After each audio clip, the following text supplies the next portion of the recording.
Thank you very much for the kind introduction, and thanks for everyone for sticking around to the last session.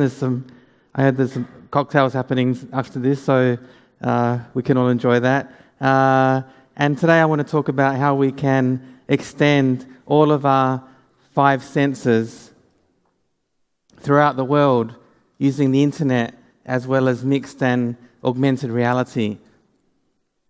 And one of our heroes of our lab is this samurai. Those from Japan might know it, and those from Singapore might know it as well. He was a very famous samurai, and he was blind.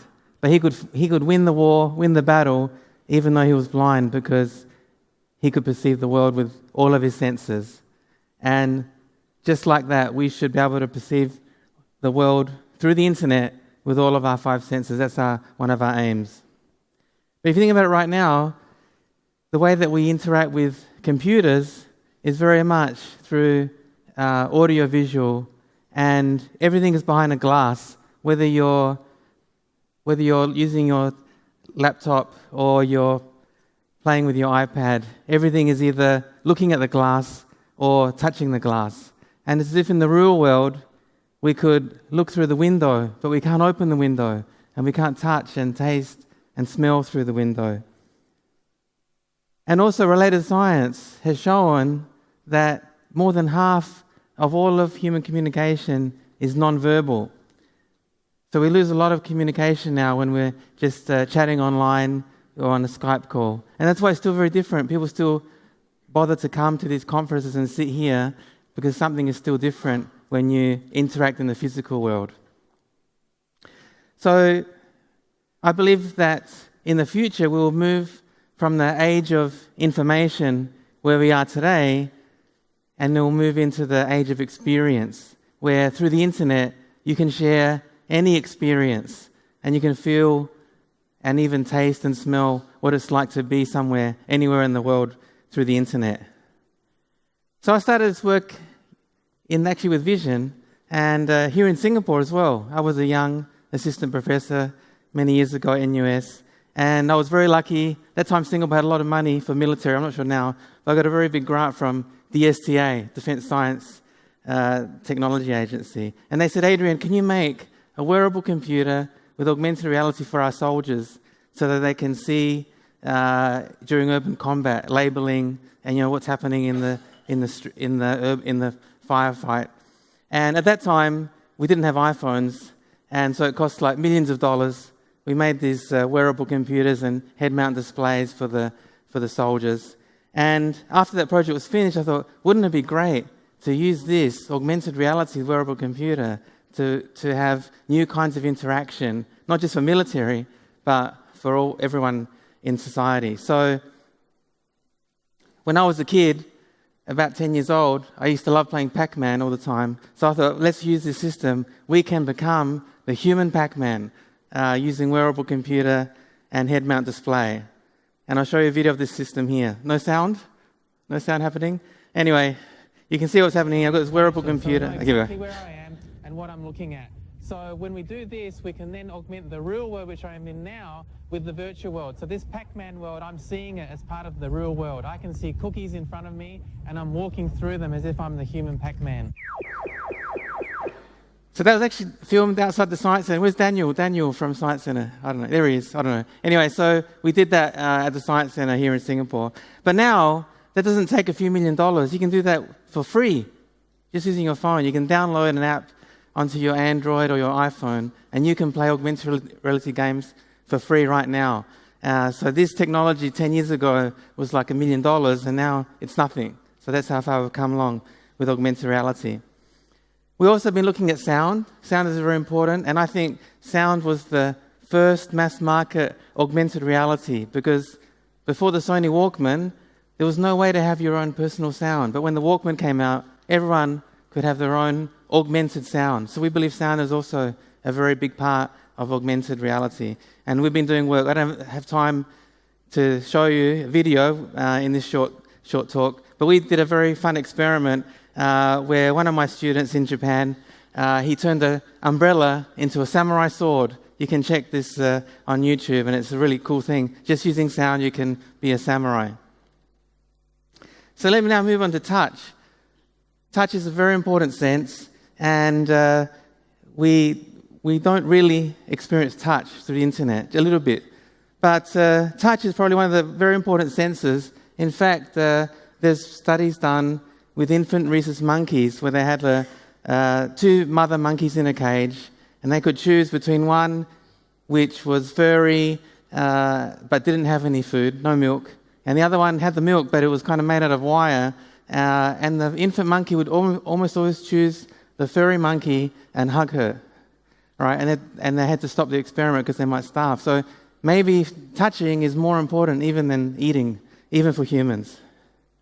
So I wanted to make the internet, the ability to touch with the internet. And I thought a good way to start would be to have human and animal communication, because normally with your pets or animals, you'll hug them, like you hug your pet cat or at home. So we made a system called Poultry Internet, where you could hug a doll at your office or your school, and then your pet, in this case a pet chicken, will feel the hugging on her body through the internet. And then, of course, we did it for human-to-human communication. We made a system called Huggy Pajama, where parents, if they're away from the home, like here at a conference or business trip, they can hug a doll, and then the child will feel the hugging on her body, and also it's bi-directional, so they can both hug each other together in real time. And we've also been doing things like hugging rings, because a lot of people wear rings. When you get married, you exchange rings. We made a ring where you can squeeze the ring and send a squeeze through the internet. So you can squeeze your ring, and then your husband or wife or friend will feel squeezing on her finger or his finger through the internet. And you can also connect it to all your social networks. So for example, you just got a A+ in your exam, or you just got a promotion in your job, then you can send all of your Facebook friends a squeeze on their finger at the same time.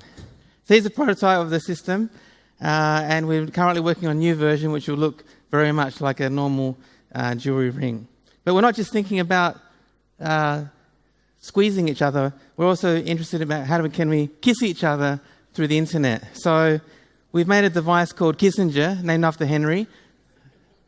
Okay, I realise you guys are a bit old because you got that joke.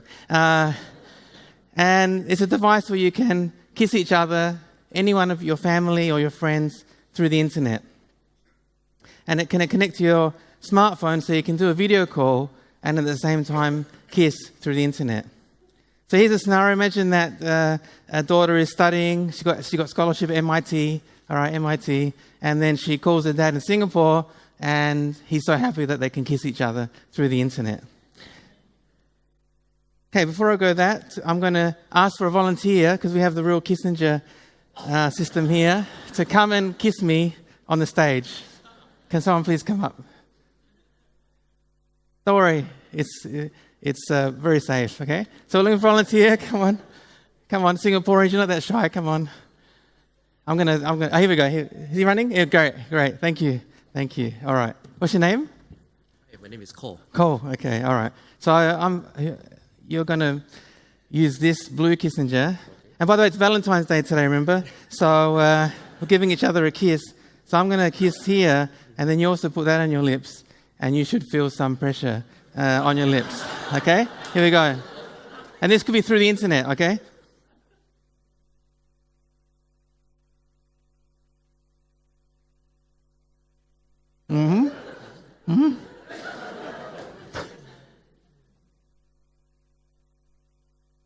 Can you feel some pressure?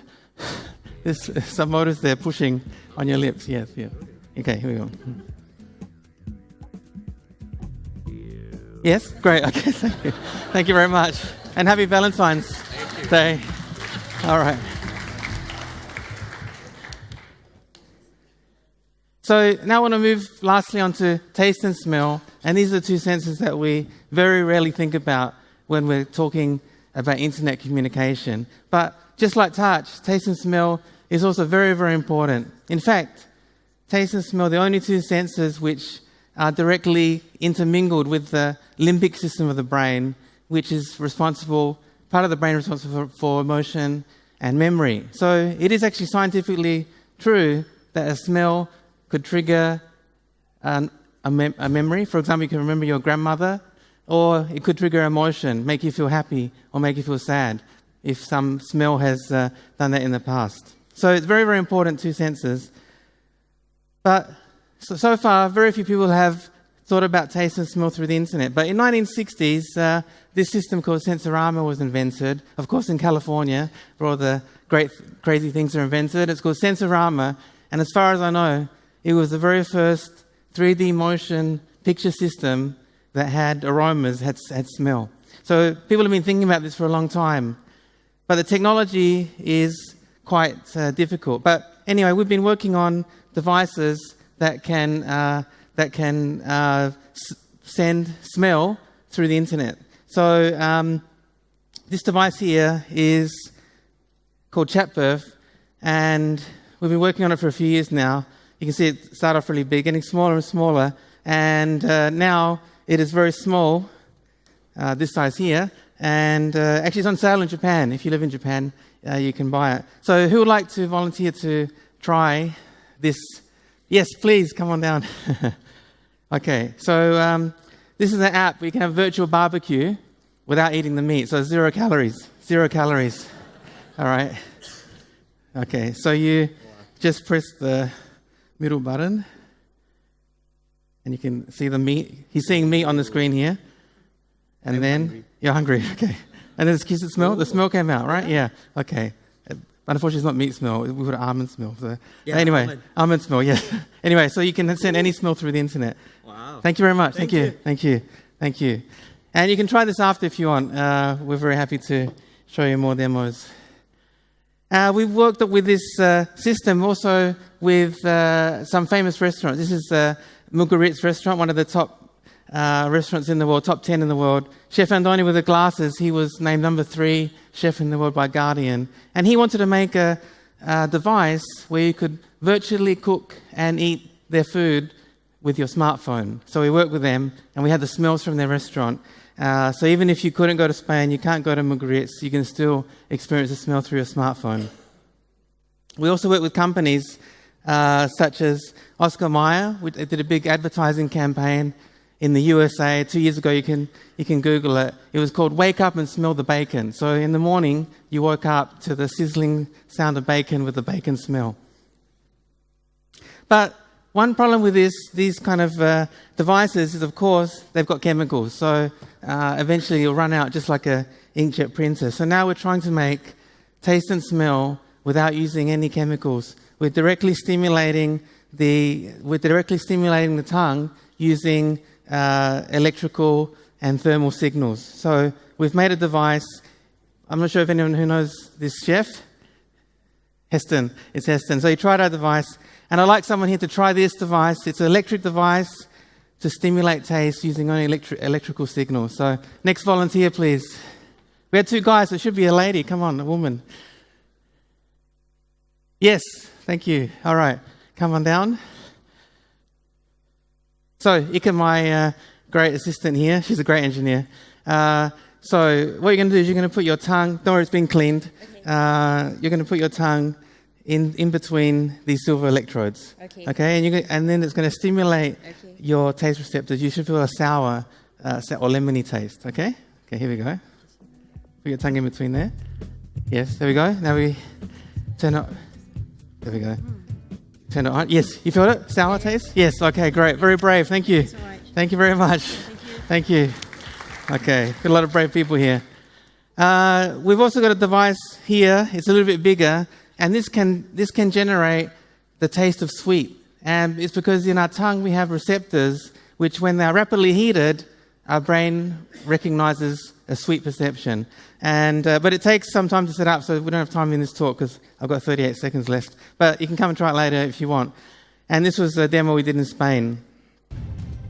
So you can see, a little bit quickly, a video of this. And his team have also developed a thermal sweet machine bit louder. that stimulates the tongue through heat and thermal energy. Great, let's try it out. So have a seat. Yeah. Sure. So this basically what you need to do is put your tongue under this silver electrode. Here we go. You put your tongue there, and now I'm going to turn it on, and you can see you'll soon feel temperature change, and hopefully you also feel a sweet sensation. And this sensation comes around from the thermal sweet effect that we have. You're right. There's a very subtle sweet flavour. We've tried out.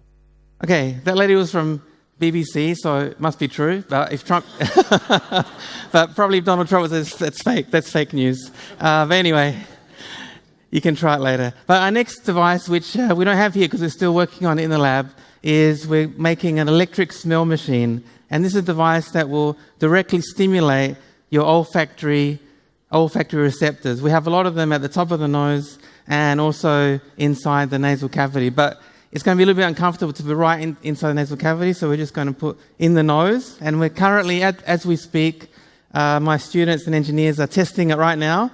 You can see this, one of my staff, very brave there. So it's a device which has electrode, and we are stimulating olfactory receptors. And there's also a tiny little camera there, so we can see what's happening. So hopefully next time you could experience this, and this will be a smelling machine without any chemicals.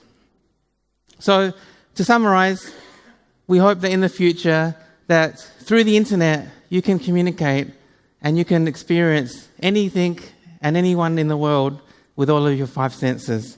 Thank you very much.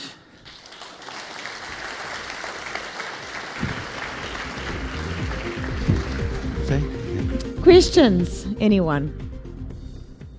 That was really fascinating. Okay, well,